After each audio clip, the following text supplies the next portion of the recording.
लोग समझते नहीं हैं। मंदिर में जाते हैं, भगवान पे चढ़ा हुआ फूल, भगवान पे चढ़ी हुई बेलपत्री पूरे मंदिर में जहां वहां पड़ी रहती है और लोग उस पे से चलते हुए लांघते हुए निकल जाते हैं। पंच पुष्प शिव महापुराण की 2 बातें अपनी जिंदगी में उतार कर रखना। यदि कोई बड़ा रोग अपने जीवन में नहीं चाहते हो, इस मुख को जिंदगी भर शुद्ध चाहते हो और इस मुख में कभी कोई बड़ी बीमारी नहीं चाहते हो, तो 2 बातें अपनी जिंदगी में उतार कर रखना। एक,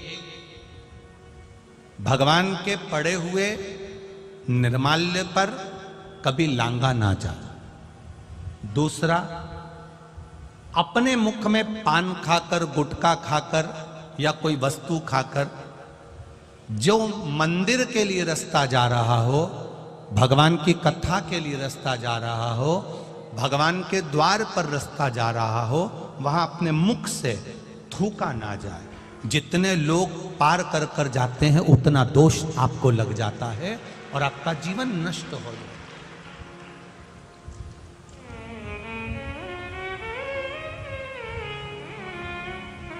बीच पथ पर जिस मार्ग से भगवान शंकर का शिवालय जा रहे हो, जिस मार्ग से भगवान के मंदिर जा रहे हो, जिस मार्ग से अगर कोई नारी, कोई पुरुष, कोई बच्चा, कोई बूढ़ा, कोई व्यक्ति 1 लोटा जल लेकर भी अगर भगवान के मंदिर जा रहा है, उस मार्ग पर, बीच मार्ग पर अगर कोई थूकता है और उस थूक को जितनी बार लोग लांग कर मंदिर के द्वार तक जाते हैं, उतना उतना रोग इस शरीर के अंदर बढ़ता चले जाता है। इसलिए हमारे यहाँ पहले के समय में, आज के लोगों को तो स्मरण है कि नहीं है, पहले तो थूकने के लिए भी एक पीक दान होता था जिसमें थूका जाता था। आज के जमाने में तो आदमी पूरी पृथ्वी को पीक दान बनाकर रखा है, जहां मर्जी पड़ती है वहां थूक देता है।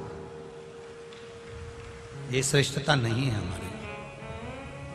ये वसुंधरा, ये पृथ्वी, ये वसुंधरा, ये भूमि माता, ये पृथ्वी माता, जिसके गोद में हम पाल पोस कर बड़े हुए हैं, जिसका दिया हुआ अन्न हम पा रहे हैं, जिसके आनंदमय आशीर्वाद से हम अपनी जिंदगी जी रहे हैं, इस पृथ्वी को भी नमन करना चाहिए।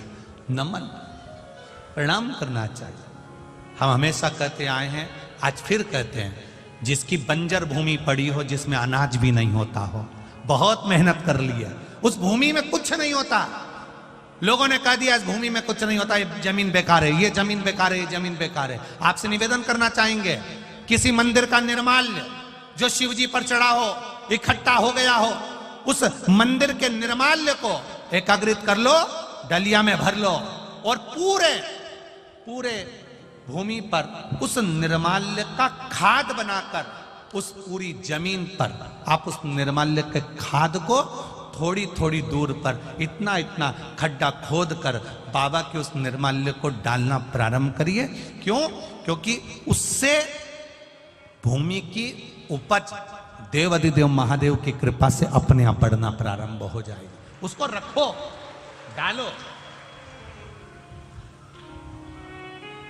सभी जगह पर नहीं, कुछ स्थान चिन्हित कर लो कि हाँ ये बमूल का पेड़ है, इसके नीचे मैंने रख दिया, बे पीपल का पेड़ है, इसके नीचे मैंने रख दिया। उस निर्माल्य का एक बाबा से निवेदन कर कर, बाबा बस आपको लेकर जा रहा हूं, ये समझो कि आप मेरी भूमि को उपजाऊ आप बना सकते हो, मेरे जीवन को धन्य आप बना सकते हो। उससे 2 फायदे होंगे। क्या? एक, निर्माल्य जो इकट्ठा होता है, लोग उसको ले जाकर नदी में डाल देते हैं, नदी में डाल देने से नदी दूषित हो जाती है, नदी में प्रदूषण हो जाता है। तो वो निर्माल्य जब आप जमीन में ले जाकर गाड़ोगे, डालोगे, तो नदी भी शुद्ध होगी और भूमि में भी उसकी खाद बनकर उस भूमि पर भी उसका शुद्धता का भाव जागृत होगा। अब करो उससे, आप कहो,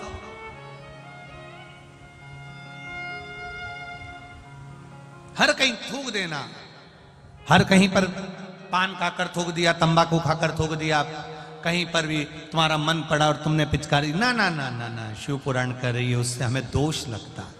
उस दोष का वर्णन कई लोग कहते हैं ये तो कुछ खाता ही नहीं था, ये तो बहुत अच्छा व्यक्ति था, इसको इसी बीमारी हो गई, इसको ऐसा रोग हो गया।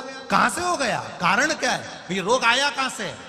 हो सकता है इसकी आदत में था, घर से निकलता था, कहीं देवालय शिवालय पढ़ता था, ध्यान नहीं दे पाता था, थूक दिया, उस पे से निकलकर लोग जाते रहे, मंदिर पहुंचते रहे, उसका दोष जिंदगी में आ जाता है, वो दोष है। पहले के समय में गांव के लोग तो आज भी जानते होंगे कि पहले पीक दान चलता था, आप लोगों के स्मरण में होगा, कभी कभी आप लोगों ने देखा भी होगा, छोटा सा रहता था, उसमें लोग थूक देते थे, उसमें लोग कुल्ला कर देते थे, पर यहां वहां लोग नहीं थूकते थे, पर चला, अब लोगों ने वो चालू कर। दो चीजें स्मरण में रहे,